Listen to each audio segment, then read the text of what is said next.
Time doesn't erase murder. It just hides it better. They said the case was closed. They said no one was watching.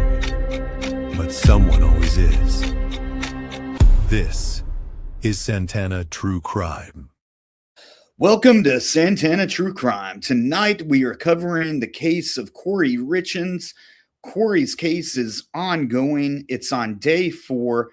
The case originated on March 3rd, 2023. So we're approaching the 3-year mark. With me today is a true crime professor, Dr. Brian Santana. Brian, welcome to the show. Thank you. Good to be here. All right. So what drew me to this attention or drew me to this case was the amount of attention it was getting on YouTube. And I really didn't see what the big deal was. And we were talking about this before the show. Yeah. Because it seems cut and dry. So before we get into the trial, let's just give it a little bit of background. And from what it appears, things kind of start out on November 3rd, 2020, when Eric finds out, her husband, who is deceased now, he finds out that his wife takes out a line of credit against the house. Now, in some states, houses are joint property as soon as you're married, unless there's some type of document that differentiates that. But I'm not sure of how this happened, but for whatever reason, Eric has the house solely in his name. And Kouri has a real estate business where she's flipping houses. The problem is she's not very good at this and she's losing a lot of money.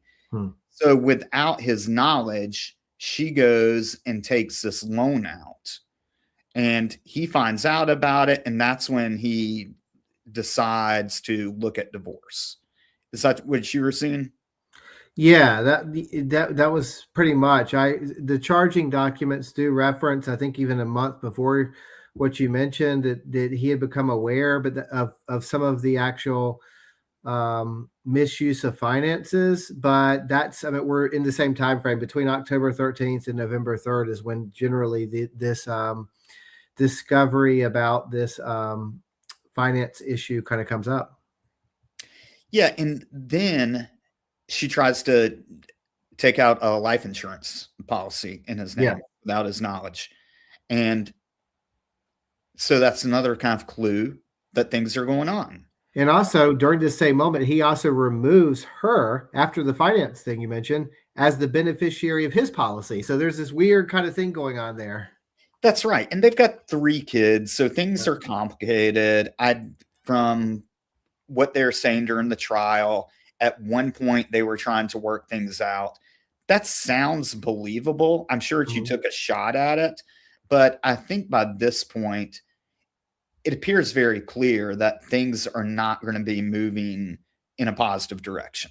Yeah, it's got to be awkward where you transfer your life insurance policy, which was $500,000 is what he transferred to a trust that would be administered by his sister intentionally. So his wife wouldn't have access to the finances because of these discoveries that she had made that you point out. So, of course, there's more to the story. It's learned, and they speak about it during the trial, that Kouri has an ongoing affair with someone. And I've got a clip from the opening argument here. I'm going to play. Okay. Richins, an image of 2 people romantically kissing. The image is captioned. This is the day of his death, by the way. At 8:36, Kouri Richins replies, "Love you." The boys go to bed. Kouri Richins makes Eric a drink and takes it to him. So in case anyone missed that, her boyfriend texts him at 7:20 or texts her at 7:20 it's a picture of the 2 of them kissing, and in the caption, it says, "Love you." And like you were saying before, at an hour later, she texts him back, "Love you as well." In their bedroom. He drinks on the bed. She departs the bedroom. Kouri Richins returns to the bedroom at about 3 o'clock a.m. She feels that Eric is cold. She nudges him. He does not respond. She sees that he is stiff and pale. His mouth is wide open. At 3:06 a.m., Kouri Richins unlocks her cell phone. She travels 243 feet beginning at 3:08 a.m. She unlocks her cell phone again at 3:10, 3:15, and twice at 3:19. At 3:21, Kouri Richins. Yeah, at 3:21 is when EMS is called. Yeah. And so She had been taking out new. So this is all sounding pretty straightforward so far. Exactly. And I should say also there was something else in the timeline, just for clarity as well. After this trust seems to have been eradicated, which we talked about, where he removes her as the beneficiary, this is she goes on. This would be from in June 29th, 2021, according to some of the documents that prosecutors submitted, that this is when she starts falsifying bank statements and other things, trying to get additional loans. There's more than one loan she had tried to get during this period as well. So certainly his mistrust of her, what she was up to financially, was not misplaced, because after he has transferred the trust into the name of his sister, she's still kind of doing these things while they are allegedly trying to make up, of falsifying documents to banks for loans. And it actually gets worse for her. And again, if you go back and watch the entire opening statements from the prosecution, you kind of wonder why she's even taken this to trial. Like, why is she not trying to get a deal out of this? Right. It's just so damning. To include that after they seized her cell phone, she gets a replacement cell phone, and she's Googling things like how to delete my phone from a remote location. And then to make it even worse, she sends 3 memes to her boyfriend. One of them is Donald Trump saying, "I'm rich." Yeah. And they also learned that she was taking a 5-day vacation right after the murder to the Virgin Islands with her boyfriend. So, yeah, I think, and there's also, I believe, I'm looking for the exact message. Oh, yeah, one of the deleted messages that was allegedly uncovered, according to prosecutors, was that around April 16th, 2022, she was also Googling searches for things like, how do police and forensic analysts recover deleted data from cell phones? Right. And what are signs of being under federal investigation? Does cause of death impact life insurance payment? Things like that. Like, so if you are looking at, I'm not an expert on this case, but when you're looking at these facts, what's leading up to it, at least as the trial has started, it just seems like such a slam dunk for the prosecutor. Like you said, it's hard to imagine what the benefit of going to trial would be unless you feel like you have nothing to lose. Well, and here's the thing. When you watch the defense give their opening statement, it's pretty bland. But the only question they pose is, how did the fentanyl get into his system? Because there's no question about what he died from. He died from a fentanyl overdose. Yeah. That's been conceded by both parties. But the prosecution is pointing out, like he was saying in the opening clip, that she brought him a Moscow Mule. They are assuming that it is in that drink, that she put fentanyl in his drink and poisoned him. Like, that's the logical explanation of what happened. Okay. Yeah. The problem is that the defense is saying you cannot prove how that fentanyl got into his system. And I thought at first, I was like, okay, that's a weak argument, right? But we're on day 4 now of the trial. When this airs, more days will be out there. But so far, what the defense has done, they've actually done a pretty good job of, when the police came, the police were treating this more of just a natural death, it appears, and not an actual murder investigation. So when the responding sheriff's deputy took the stand, they actually brought out a manual from the sheriff's department, which is always a bad thing when you understand. And someone, they pull out a manual, you know it's no. Right. Right. I mean, for those listening, I spent 20 years in law enforcement. I've been on trial or put on the stand multiple times. I don't care how great of an expert you are. When they pull out a manual or a departmental policy that's thousands of pages, you know that you're about to get railroaded. And this person went to law school. You did not. You've got to play by their rules. Right. The deputy did a good job of maintaining his composure and not trying to overreach. I've got to give him credit for that. But they were asking him questions about the policies as it relates to crime scene security. Oh, no. And, you know, when we wrote our book, A Murder on Campus, a professor, the cop, in North Carolina's most notorious cold case, we had problems in 1973 with crime scene security. We're still having it. And one of the first questions he asked was, he had him read the policy where it said, you know, like, what's one of the first things you do at a crime scene? And it was secure the crime scene, right? So you've got to have everyone out of the crime scene. And so he asked the deputy, was the crime scene secure when you started to process evidence?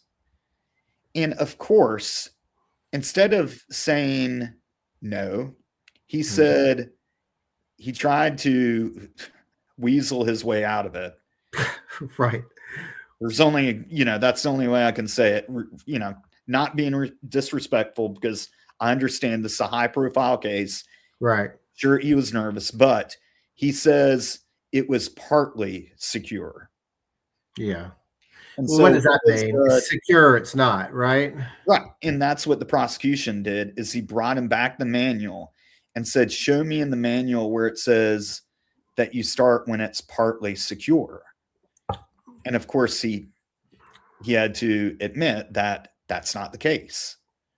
And so the reason why that it gets worse. So that happens. Okay. There's also, they've got multiple people working the crime scene or processing the scene.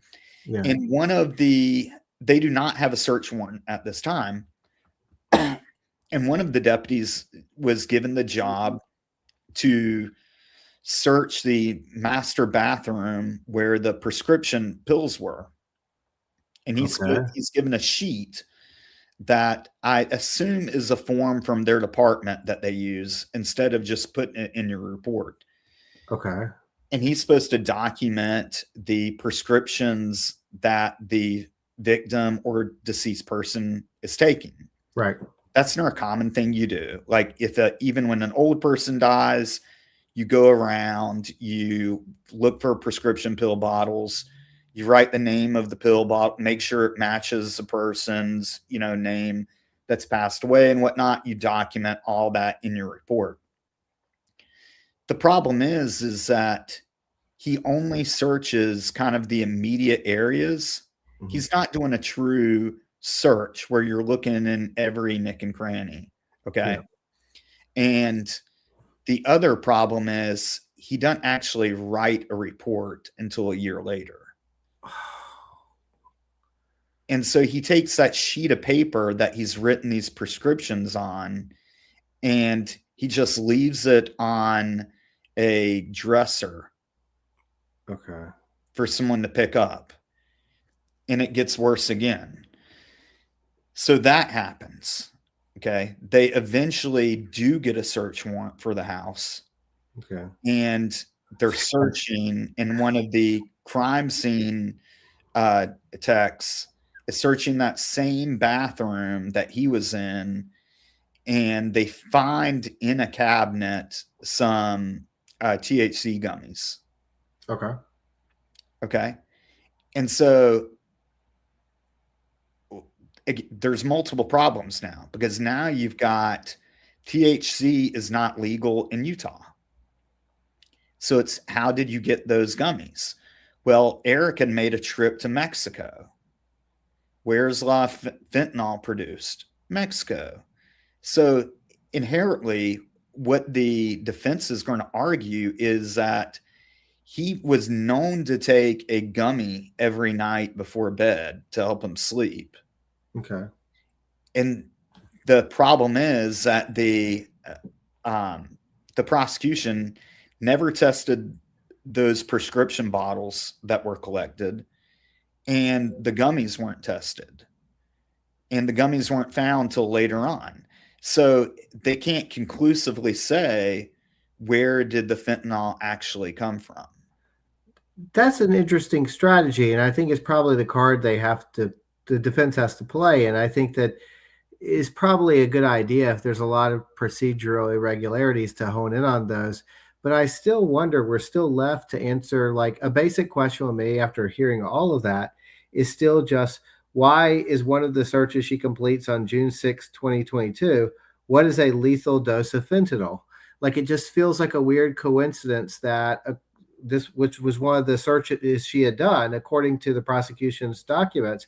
Like, I'm just wondering, it's just, what is the level of coincidence that would have to happen for her to be Googling about lethal doses for fentanyl, and then her husband happens to die from a lethal dose of fentanyl? You know, it's like, yeah.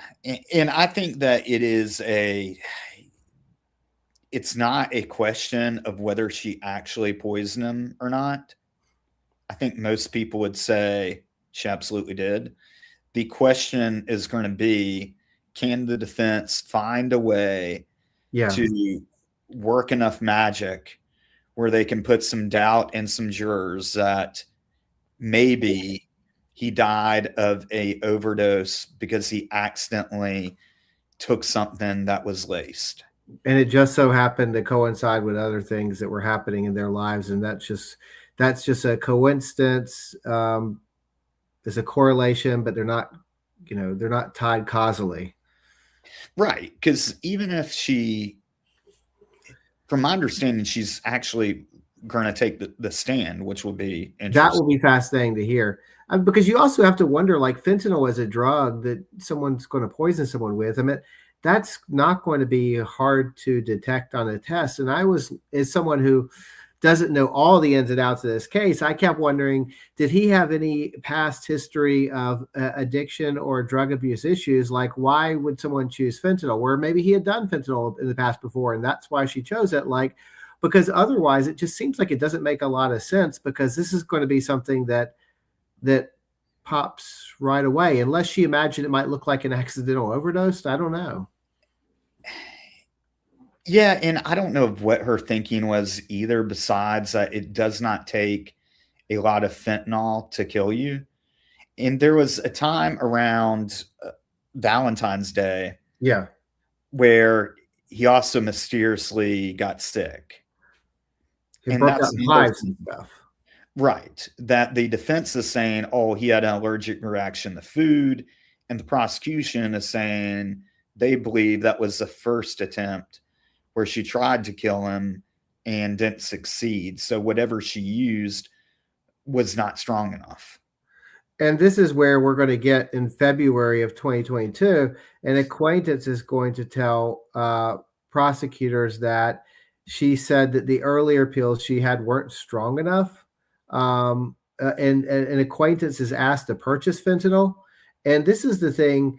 If Richins, if her acquaintance is asked to purchase fentanyl, and that individual testifies that she bought fentanyl for her on 2 different occasions, that seems like something you're going to want to have an answer for, because I wonder if it complicates the argument. Maybe the gummies were laced. Well, or maybe you sent the person out to buy them twice and he somehow ended up dying from that. Like that seems like a more plausible explanation. Yeah, and another point that the defense is making is that the pathologist testified that the death certificate uh, listed fentanyl intoxication as cause, Yeah. but left it undetermined whether it was accidental or not. Well, what? Right. Yeah. Because it's hard to know exactly. Because with fentanyl, like you said, it doesn't take a huge amount. I know at least on college campuses where sometimes fentanyl can pop up accidentally in other drugs that people think they're buying and it's in there. College campuses often have like Narcan training sessions and talk about like accidental opioid overdose deaths. And I'm wondering if, because of the current climate we're in, where people are much more aware of how little fentanyl it takes, if she was responsible, we don't know. It's a trial still. It seems like it from where we're at right now, at least to me. But I wonder if maybe because there's so much media coverage of fentanyl and the dangers of fentanyl and how little it takes, like you said, that Right. maybe it felt like, oh, well, he ingested a little bit and this is what happened. It was Yeah, and that's kind of my thought is that he probably didn't even get down much of that drink before he was out. But if he really believed, he allegedly told an acquaintance after that first incident you referenced that he thought his wife tried to poison him. If that is the case, why on earth are you continuing to eat or drink any? If you really believe, like she gave me something to poison me, I'm not taking any drink or food that she's serving from that Right. point on. At that point, you're breaking out in hives. You feel like he said, he told an acquaintance, quote, I felt like I was going to die. Well, if that's the case, like, why are you eating or drinking anything this person's serving you? Yeah, and that's what's odd. And I'm wondering, why is he even staying in that house? I mean, he Right. found. I'm assuming it's for the kids, and they're trying to be. I don't know if they were actually trying to work it out. I doubt it, but I'm guessing for whatever reason he didn't feel the need to actually leave. Uh-huh. But you're exactly right. It reminds me of the Kim Jong Un when he met Yeah. Vladimir Putin. Have you seen Right. that? I have. Yeah. Yeah, where they both have a glass of champagne and they stare each other down and they pick it up and neither one of them want to drink it and they Right. don't. Right. And it's like, I feel like that's the same thing where I don't know if he knew. I'm guessing that the event from February where he got sick the first time, Yeah. he probably chalked that up as something else Mm-hmm. and didn't put two and two together because it would make no sense to stick around after that.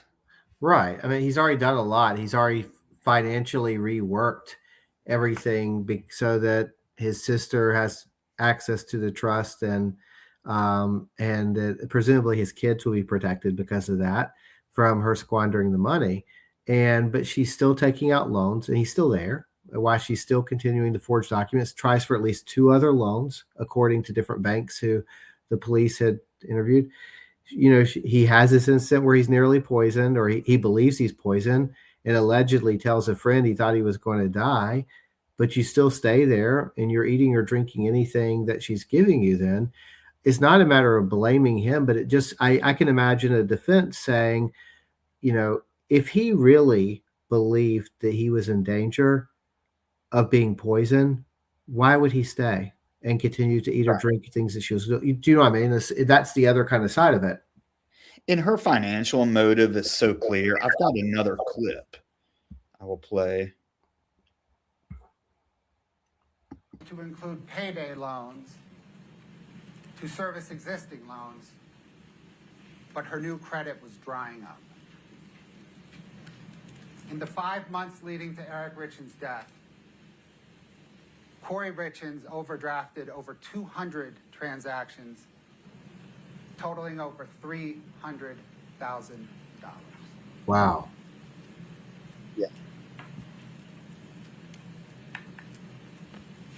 And on the day that Eric died, Kouri Richins was scheduled to close on an unfinished and derelict mansion in Midway, and thus take on an additional $3.2 million in debt.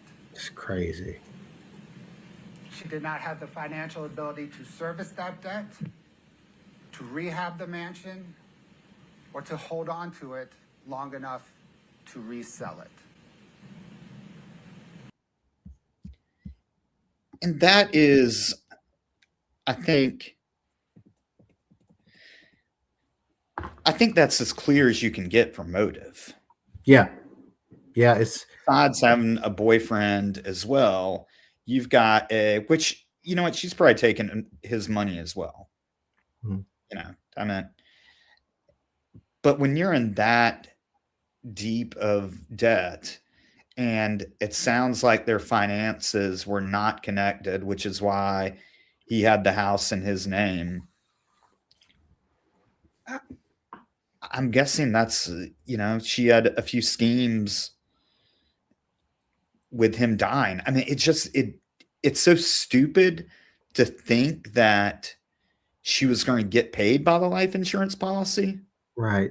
Well, it's one of those things, yeah, that insurance companies are people you don't want to mess around with. Like, they're deeply skeptical people already, right? And don't like they don't just pay out money just very easily to begin with. And I guess it just feels like, if you think about like all the different cliches of the mystery genre itself, fiction or kind of nonfiction, how like often is there a scheme where someone's going to murder a spouse for the insurance money and it just works out according to plan? Like, it just seems like a blueprint for disaster, but for whatever reason, new people come forward and just decide it'll actually work out for me, or imagine it will. And that's crazy. And the only thing that I can think of, or one of the things I thought of, is that when you look at her, she's young. She's not your typical, I'm going to kill someone. Yeah. And I think she may be playing that sympathy card, Uh-huh. especially with having the kids, is that she'll play the sympathy card to try to keep the house and try to get support from the family, and then try to get lenders to jump on board to help her with her credit, and just make up some type of delusional excuse for why you can't pay all these debts. Yeah. And then, of course, we haven't really mentioned it yet, but she also publishes this children's book. Yeah. That's titled "Are You With Me?" question mark. And it's the book's description states that it was, quote, written by a loving mother who personally faced this challenge, and it's designed to offer comfort and solace to young minds. So that's a wild overcompensation to write a book on to grief, and it has 589 reviews on Amazon. And What so rank is apparently it on Amazon? the rank itself isn't very high, but it's a 30-page book. So, it's, Okay. I think it's, but yeah, it had a lot of good reviews, and I'm wondering if maybe I'm curious how many of those sales have taken place since the actual arrest occurred and this went into the media versus before, because, yeah, it's such a way. That was how I first heard about this case, was just that a lot of the headlines focused on someone who had written a children's book about grief, who had like murdered her husband, is like the kind of like headline I encountered it with. So. Yeah, and I think that falls into the category of trying to gain sympathy from people. Yeah. I mean, you come out with a children's book of all things too.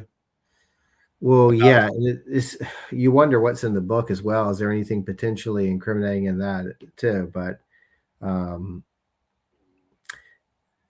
yeah, but yeah, if she knew a lot of the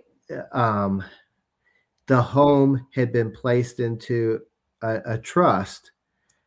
What I'm confused about was like, so did she know? I'm assuming, my impression was that she found out that he had changed the beneficiary for the insurance and placed the estate and everything in a trust. And that was a source of contention with them. But I also see that she had a fight with the victim's, her husband's sister. And this was over the fact that the sister had control of the actual house through this trust. Now, if you understand that you have been completely legally removed and it is in a trust that someone outside of your family can only control, his sister in this case, it makes you wonder, outside this insurance money, which doesn't sound like it would have solved her problems to begin with. What was like that she's life is not going to kind of go on as just as usual. You're not going to have access to any of those resources that he had built up anyway. Right. Yeah. And that's the other card that they're going to play, is that Eric's sister and brother-in-law are out to get her. And that, again, it's this kind of sympathy where the defense is going to say, oh, this is a grieving widow who is being bullied. And I'm sure they're going to probably blow off the millions of dollars in debt to her being stupid or something. But all those kind of point to that same defense of, it's not me. Right. It's the gummies from Mexico. Right.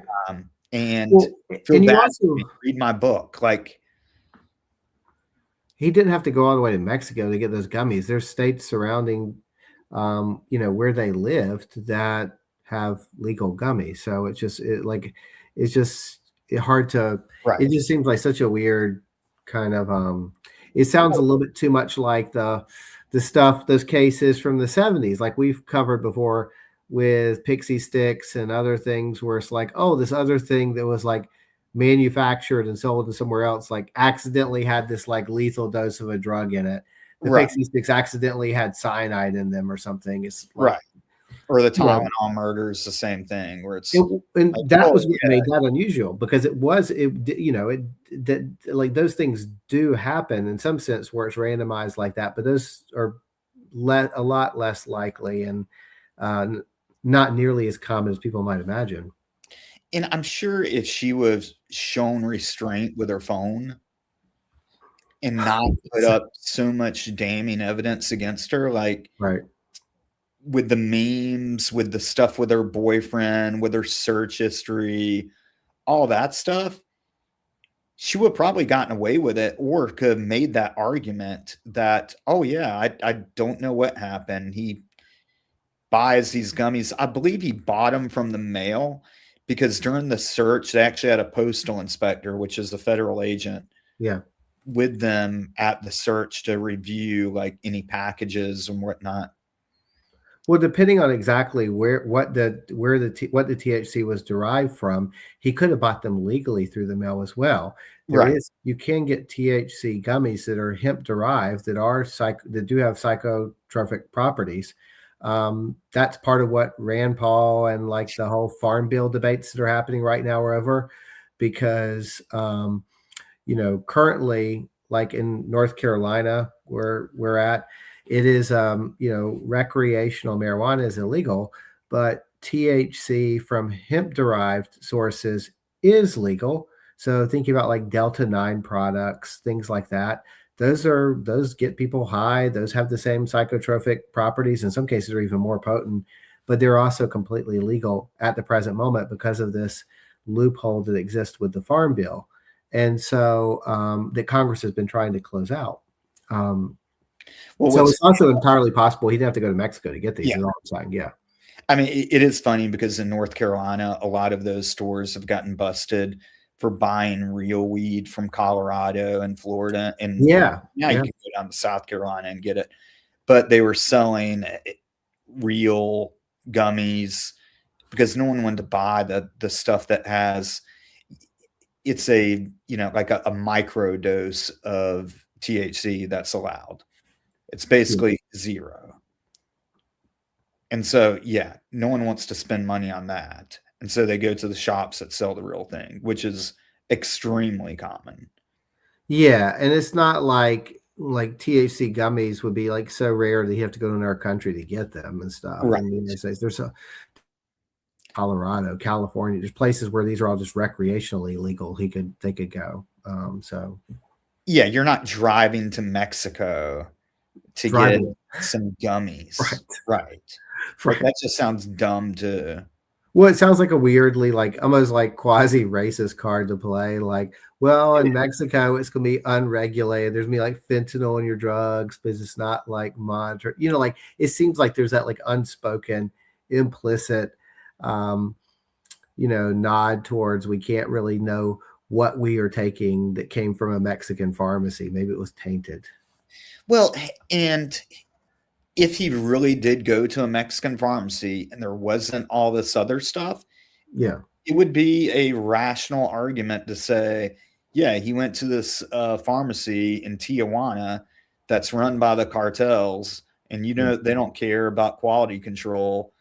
He got some bad stuff and he died, and that would be a logical explanation. But it's not logical that he is driving to Mexico for a bag of gummies. I mean, unless he's buying them by like the trash bag and Right. selling them, it doesn't make any sense, right? And were they able to locate these alleged gummies that he was taking? Couldn't they just test these? Or was the argument that like, oh, the one or two gummies or whatever it was he ate were the ones that were tainted, but the rest of the pack was fine? Like And that seems like so that's where the ball was dropped, yeah. is that they should have taken these pill bottles and tested them for fentanyl, taken the gummies and tested them. And maybe they'll go back and do it, but it's probably too late at this point. But that is the pigeonhole or the foxhole that the defense has dug into, is that they're going to say crime scene mismanagement, which we're on day 4. This is going to go for multiple weeks, but I can assure you that this is going to be about crime scene management. They're going to point out every single flaw that the department did wrong. And then they're going to keep on reminding the jury that we do not know of how the fentanyl actually got into his system. And it sounds just so elementary, and it is, but you don't need to convince everybody. Right. No, that's true. You just need one person on there to not fully buy it. You mentioned that she had a boyfriend at the time, right? Right. I'm curious, have you heard of any discussion about, as they, I'm assuming, have gotten a warrant to actually retrieve her messages going through her phone? Anything, have you heard about any incriminating messages between her and the boyfriend more directly talking about like fentanyl or any of these things? I've seen references to Google searches she was doing, but right. She was doing those Google searches on her other phone. Okay. So that's what makes it even worse for her, is that they seized her phone, which they got the messages about the day of the death where, he texts her the "I love you," and then she responds back shortly before she makes her famous Moscow Mule. Oh, God. Yeah. I mean, went hire as bartender. And she texts him back, "I love you." So that phone was seized. And then on a separate phone that she got, that's when she starts searching for how to delete her other phone remotely, and all the questions about law enforcement tactics. Yeah. So I think that, I guess she's too stupid to realize that it doesn't mean we just search one phone. We're going to get every single device you have. Right.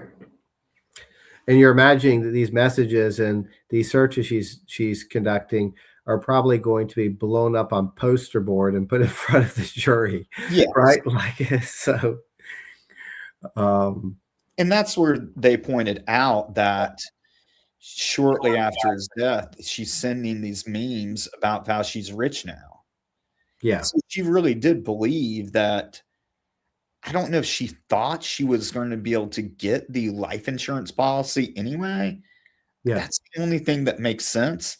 We'll learn more. Again, we're only on day 4 of this.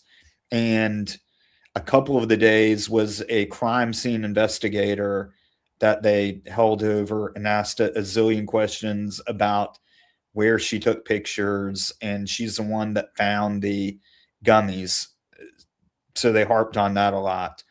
And they also pointed out or tried to make a point that Kouri did not have any notice when they were doing the search warrant. And so, why didn't she more or less destroy evidence if they knew that, or if she knew that they were coming back, that type of thing.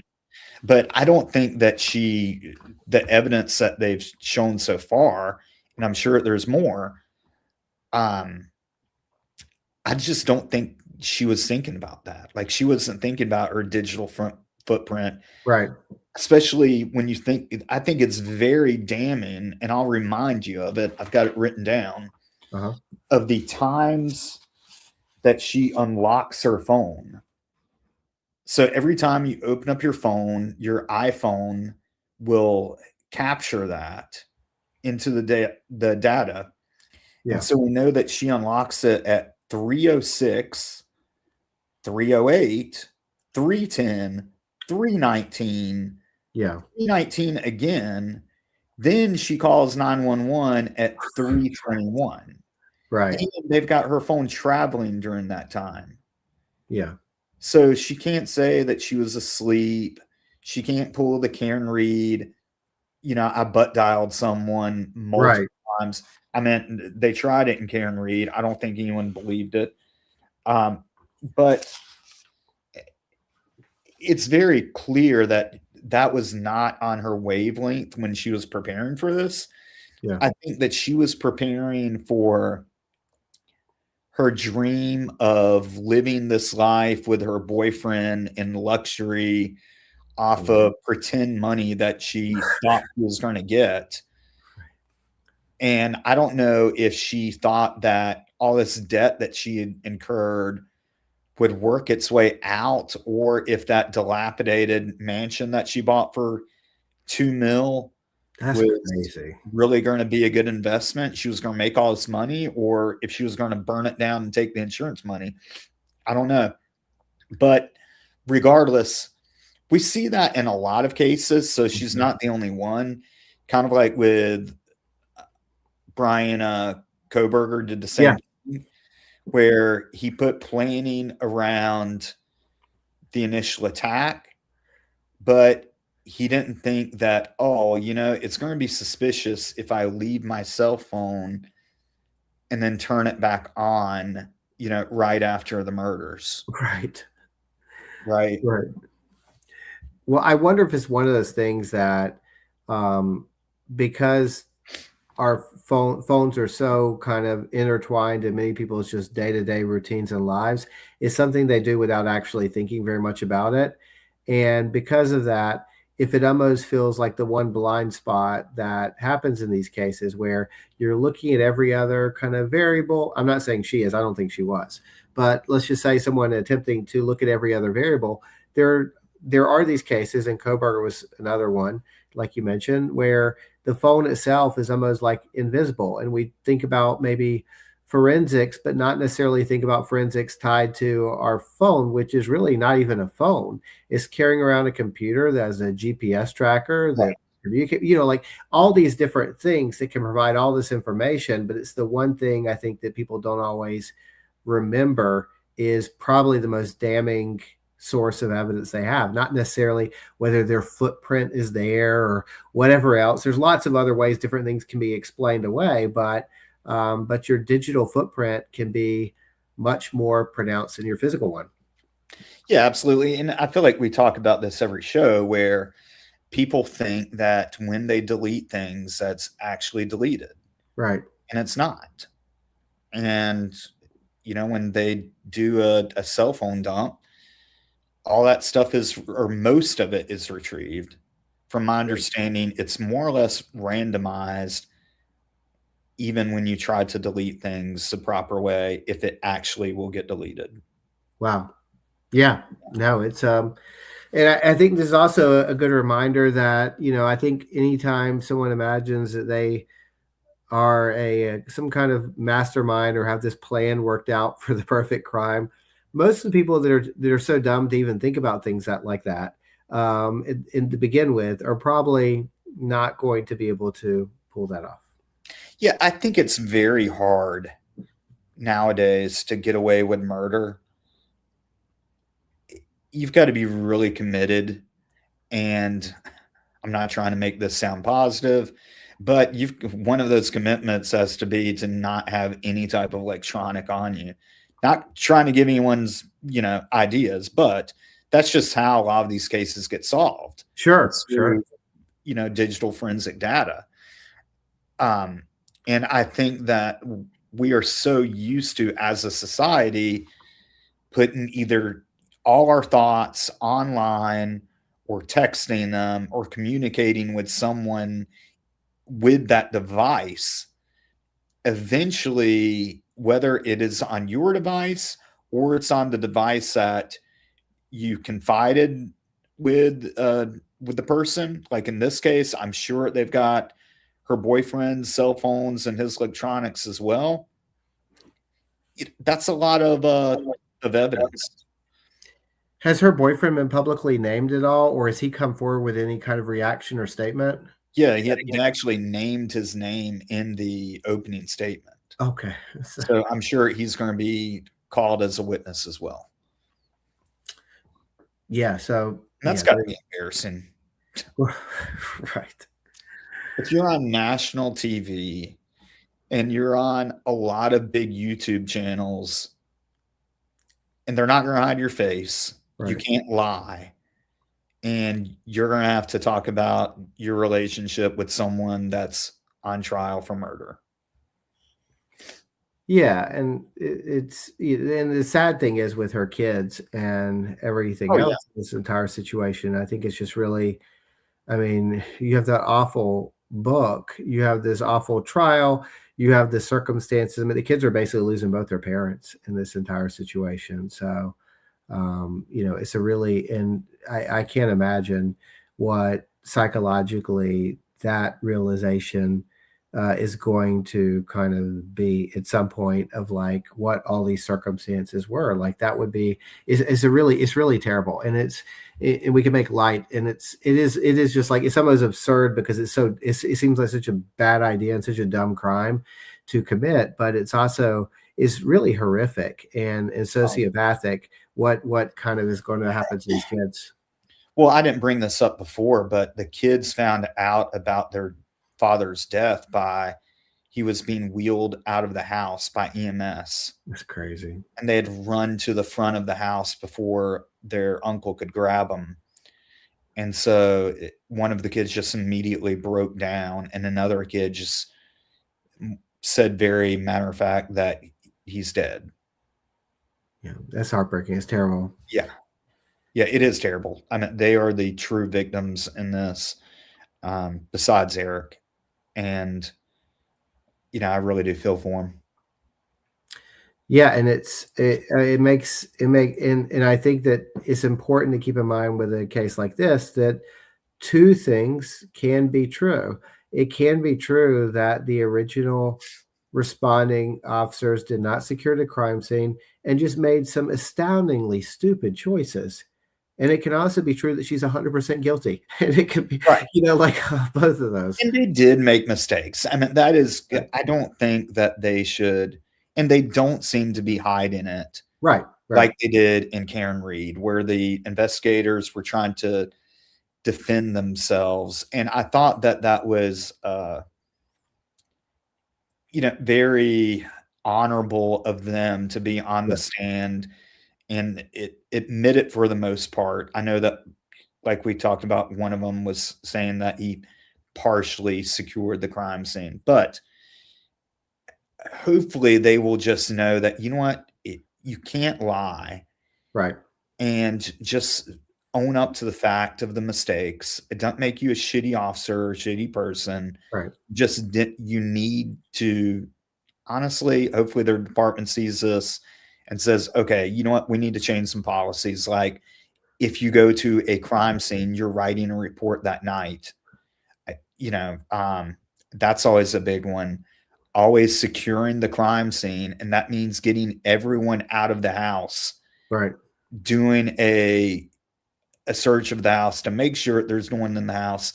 Then you process the crime scene. And this is something to keep in mind too. I think, I mean, my general understanding is even in a situation, I'm assuming the officers who arrived, you know, their initial response was likely that he had overdosed or there had been some kind of accidental situation in which it was not a crime, even though I realize that the general standard procedure is, right, you just, everything is treated like a crime until it is ultimately like proven otherwise, right? It's the same procedure. And that's my kind of thought, is that they showed a little bit of the body camera footage, and you see Kouri in the living room, and it sounds like she's fake crying and like trying to call her mom. It's very theatrical, and the officers are just kind of standing there and letting her be there, where if this was a crime scene, like that's when we need to get everyone out. Like she needs to be going in a squad car and taken to an interview room where we can get audio and visual oversight of the interview. Yeah. And right, like they treated it like it was a 90-year-old person that died. Right. We're just collecting evidence names. But even then, hopefully we learned, because we see this in so many cases, that,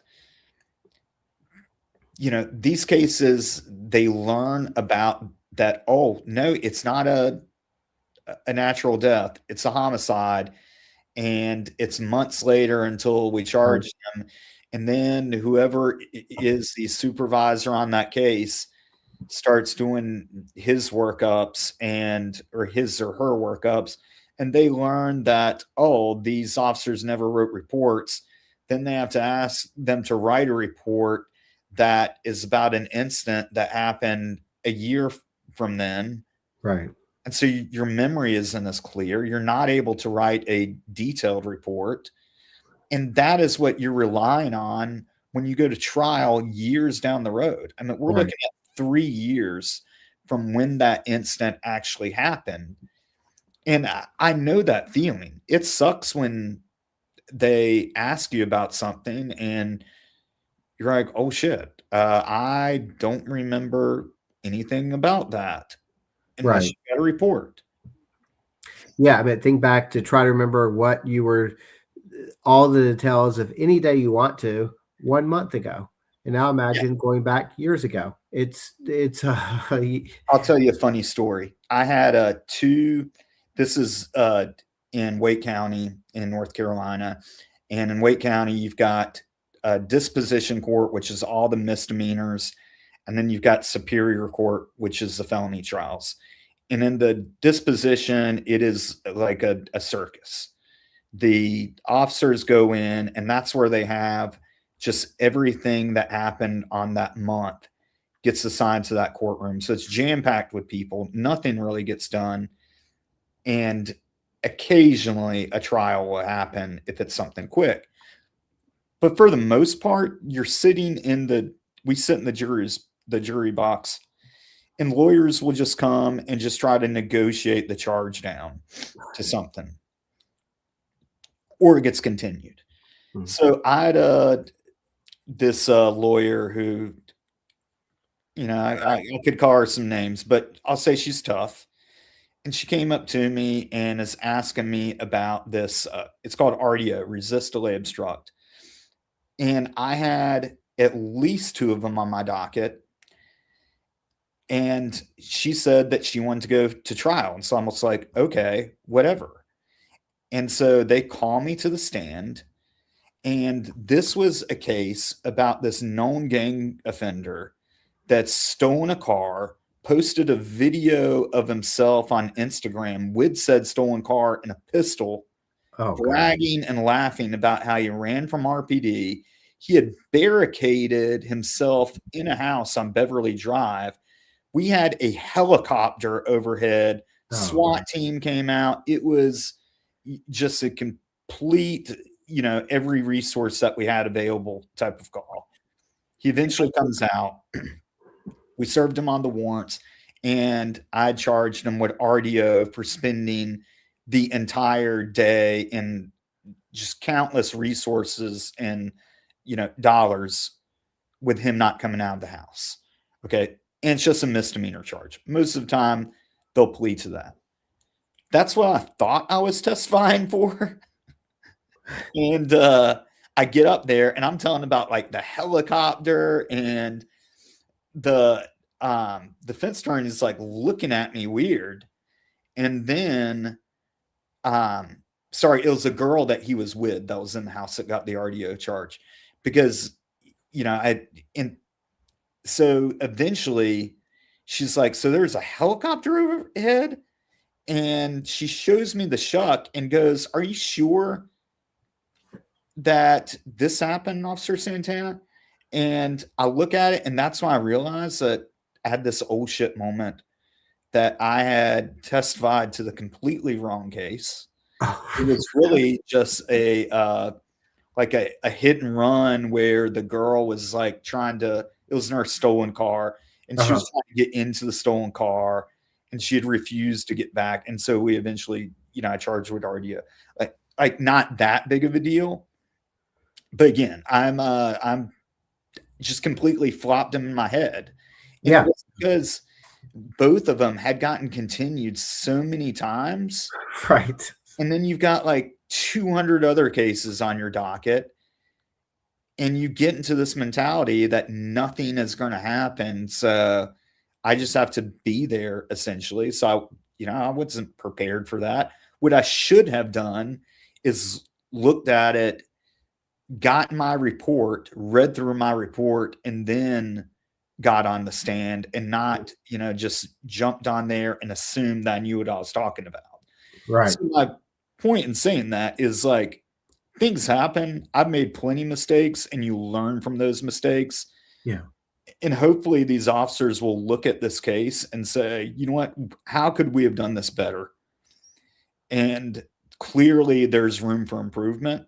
I don't think that they are a shitty department, though, because they do have some type of structure. You could see from the sheriffs, the deputies having different roles and responsibilities. They did have a form for the prescription drugs. They just didn't take that extra step. Yeah. Yeah. And mistakes happen. And it's one of those things where hopefully it's not a mistake that if it seems like this person is guilty, like it does right now from the outside at least, that these technicalities don't become a smokescreen. I can imagine that they might feel a little worse if something happened where there was an acquittal and it was tied to some doubt raised by this issue. But I also think that seems pretty unlikely. And I think that many people, I just get stuck on the actual messages and the searches and things like that. It just feels like too much of a coincidence. And I can't imagine that there's mistakes that are made, but those mistakes have very little to do with either her kind of motive or her activities during this time. It's more about like how all of this was managed after the fact. Right? Yeah, no, absolutely. And we've got to keep in mind, this is only day 4. This is going to be a very long, drawn out trial with a lot of people called. So I'm sure we'll learn more. I don't think that the defense has a home run on this one. And I think that's fair to say that there are some issues with the case that are going to get brought up. But I would hope ultimately she gets convicted. Well, you've got to think that as a defense attorney, you're trying to make a robust defense and hopefully do so in a fairly honest way too. And if there are mistakes you notice during this, then those are things that are going to come up. And I think it's a reminder sometimes of just like you said, a kind of lesson going forward of just how these things that seem very open and shut or don't necessarily seem like a big deal at the time can really kind of come back to haunt these cases later. And that And that with all of this, that the reports matter, these other things matter, being that attention to detail does really matter, because it can give someone the appearance of impropriety when there's literally when it's just an honest oversight or mistake. Well, speaking of mistakes, I think this is a good transition to give us a plug here. A Murder on Campus, the professor of the cop in North Carolina's most notorious cold case, is about the Virginia Olsen murder in 1973 on the campus of UNC Asheville. Plenty of mistakes in this. Yeah. We point them out in the book, as well as the good things that the police had accomplished. And we also included in there the search warrants and the Emmys reports for everyone to learn about. And you can do your own investigative work with that to determine if you agree with us on who's responsible. So make sure you check that out. That's on Amazon, Barnes & Noble, Kindle, Audible, anywhere where you can get a book. And Brian, I believe you've got a few other things going on. One of them is your website, right? Yeah. So the website, I'm in the process of revamping it. I've been putting up just clips from media appearances. I'm posting anything, updates about things that I'm working on. I have an email list that if you want to get a sense of projects or things that are kind of coming up related to a murder on campus or other projects, sign up for that on the front page. And of course, at True Crime Professor is one of the easiest ways to get a hold of me and to hear just little bits of updates and promos for the murder on campus. All right. Well, if you want to support the show, the first thing you can do is like and subscribe to this channel, Santana True Crime. If you want to follow me on Instagram, send me a DM. You can do that at Santana True Crime as well. We've already plugged the book, so the last thing you can do is support my newest show, The Disclosure Lounge. That's with Kelly Brink. We talk about all things related to conspiracies, UFOs. We even did a show about Bigfoot. It's a very fun show. Go check that out. Brian, thank you again, and good night.